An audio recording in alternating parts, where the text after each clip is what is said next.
आज सेविका सहायिका पर लाठीचार्ज और पूरी इस तरह से मांग कर क्यों नहीं बढ़ा रही है?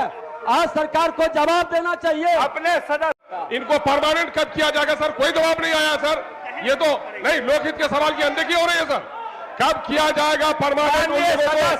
नहीं, आप आंगनबाड़ी पर लाठीचार्ज होता है, कोई आवाज उठाता है अपना, उसकी आवाज बंद करने का प्रयास करती है। सरकार को जवाब देनी चाहिए कि जब सब स्टेट में मानदेय ज्यादा है तो फिर बिहार सरकार अपना मानदेय क्यों नहीं बढ़ा रही है? सरकार को जवाब देने के लिए अध्यक्ष महोदय कहा जाए। मैं माननीय मंत्री जी को इतने सारे भुगतान करने के लिए धन्यवाद देते हुए यह पूछना चाहती हूँ, तो प्रोत्साहन राशि पे करने की समय सीमा क्या है सरकार के द्वारा? माननीय सदस्य सत्यदेव राम राज्य की आंगनबाड़ी सेविका सहायिका 1 महीना से ज्यादा समय से हड़ताल पे है।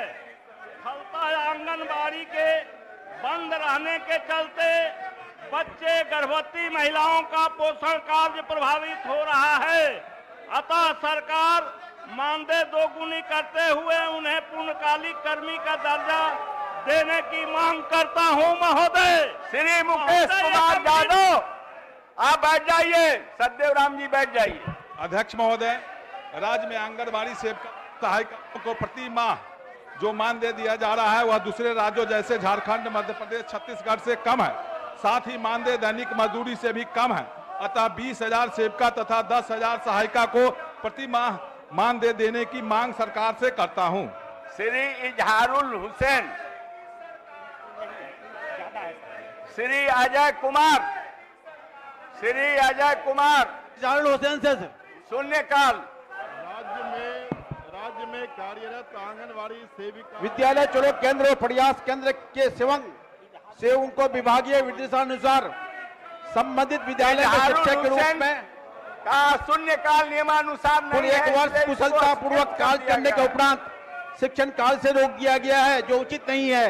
अतः मैं सेवकों को पुनः शिक्षण कार्य में लगाकर सरकारी सेवाओं में समायोजन करने की मांग सरकार से करता हूं। सहायिकाओं का शिक्षा, स्वास्थ्य विभागों तथा कोविड तथा अन्य कार्यों में अमूल्य योगदान है, जो विगत 1.5 माह से अपनी मांगों को लेकर हड़ताल में है। मैं इनकी मांगों को लेकर सरकार से सहानुभूति पूर्वक विचार करने की मांग करता हूं। श्री रामबली सिंह यादव। अध्यक्ष महोदय, आंगनबाड़ी के सेविका सहायिका हड़ताल पर हैं। माननीय सदस्य, इन्हें न्यूनतम मजदूरी अथवा मनरेगा मजदूर से भी कम मानदेय मिलता है। सरकार से इन्हें सरकारी कर्मचारी घोषित करने अथवा मानदेय दुगना करने की मांग करता हूं। श्री सूर्यकांत पासवान, माननीय सदस्य, आप वही पढ़ें जो आप लिखे हुए हैं। अध्यक्ष महोदय, पिछले 50 दिनों से आंदोलनरत आंगनबाड़ी सेविका सहायिका गाँव के क्रमशः 25,000 एवं 18,000 मानदेय देने की मांग सरकार से करता हूं। श्री अजय कुमार। महोदय इस पर नहीं कुछ होता, बैठ जाइए। महोदय आप महोदय 50 दिनों से आंगनबाड़ी सेविका सहायिका हड़ताल पर है। हमारे जो कुपोषित बच्चे हैं महोदय, उससे प्रभावित हो रहा है। सरकार को निश्चित रूप से आंगनबाड़ी सेविका सहायिका के नेताओं से वार्ता कर हड़ताल समाप्त करना चाहिए। आस्थान ग्रहण करें।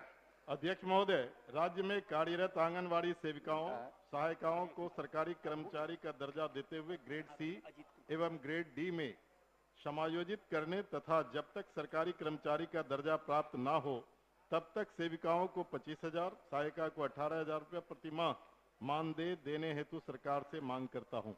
श्री अजीत कुमार सिंह, माननीय सदस्य।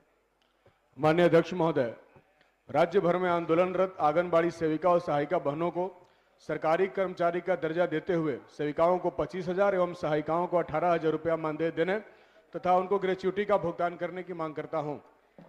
माननीय सदस्य श्री भूदेव चौधरी। माननीय अध्यक्ष महोदय, राज्य में आंगनबाड़ी सेविका को कुल 6,000 मानदेय मिलता है, जिसमें 1000 रुपये केंद्रांश और 1500 रुपये राज्यांश है। 6000 में इनका गुजारा संभव नहीं हो पा रहा है, अतः राज्यांश को भी 4500 रुपये किए जाने की मांग करता हूँ। माननीय अध्यक्ष महोदय, पूरे बिहार के आंगनबाड़ी सेविका और सहायिका लगभग 39 दिनों से हड़ताल पर हैं। सरकार इन लोगों पर कोई विचार नहीं कर रही है, जिसके कारण गरीब लोगों के बच्चा इधर उधर भटक रहा है। मैं आपके माध्यम से सरकार से इनके मांग को पूरा कर हड़ताल को खत्म करवाने की मांग करता हूं।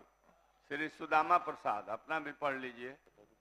राज्य में लगभग 1 लाख आंगनबाड़ी केंद्र संचालित है, जिसमें सेविका सहायिका कार्यरत है, जिन्हें दैनिक मजदूरों से भी कम मानदेय मिलता है। मैं राज्य सरकार से सेविका एवं सहायिका के मानदेय को सम्मानजनक करने का प्रस्ताव करता हूं। में माननीय सदस्यों के द्वारा रिक्त जगहों पर प्रश्न किए गए हैं, उसको भी हम लोग प्राथमिकता के आधार पर उस जगह पर हम लोग सत्र समाप्ति के उपरांत हम लोग पदस्थापन करेंगे। अध्यक्ष महोदय, नहीं, यहाँ बैठ जाइए। अध्यक्ष महोदय, संसदीय कार्य मंत्री जी बड़ा विद्वान और गंभीर आदमी हैं। इनकी मुस्कुराहट चेहरे देखकर होती है महोदय, और ये जो जिलेबी की तरह घुमाते हैं, मैं नहीं, यहाँ पर बैठे हुए नेता प्रतिपक्ष तेजस्वी यादव जी कहते थे, और आपके जगह पर आसन पर हम बैठे रहते थे महोदय। और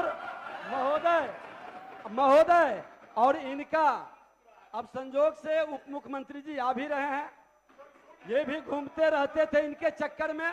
और महोदय, आज ये जिस तरह से घुमा रहे हैं, बरगला रहे हैं, जवाबदेही जिम्मेवारी निर्वहन करने के बजाय संसदीय कार्य मंत्री हैं, इतनी बड़ी जिम्मेवारी में है। दो ही शब्द मैं बोलता हूं कि ये एनडीए के लोग यानी भाजपा के लोग स्वच्छता अभियान का ढोल पीटते हैं, और देखिए हाल क्या है यहाँ स्वच्छता अभियान का।